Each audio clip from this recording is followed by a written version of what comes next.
With Pocket-Hole Jig 720 Pro, you've got a great pocket-hole workstation. The wings offer storage and of course workpiece support, and they fold up to make the whole thing portable. But what if you want a workstation that's a little more permanent? The adapters for the dock, which are these black pieces, actually have holes in the bottom of them. And that means you can drive in a couple of screws and mount your jig to a surface. You could mount it directly to a bench, or you could mount it to a piece of plywood, which is what I'm gonna do.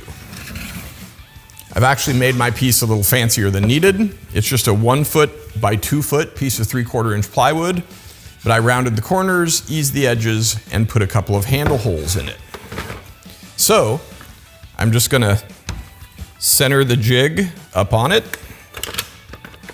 bring in the wings to make sure I have it laid out like I want. And then I'm just gonna drive some 1-inch pocket hole screws through those adapters.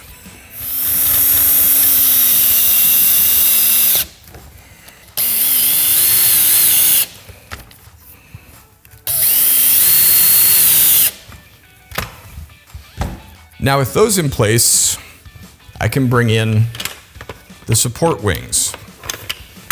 I'll snap them in place,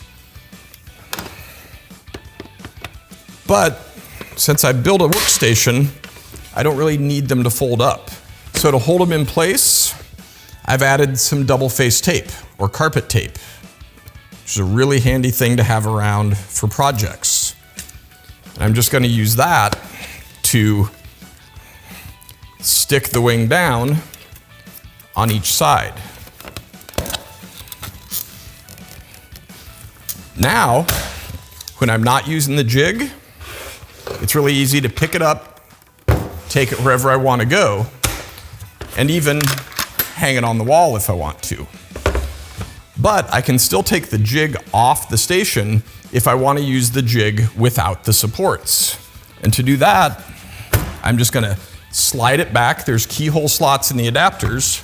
Now I can pop the jig off. I can use it somewhere else. I can use it in both positions if I want to. And then just put it back in place, lock it down, and I've got my portable workstation with the 720 Pro Pocket-Hole Jig.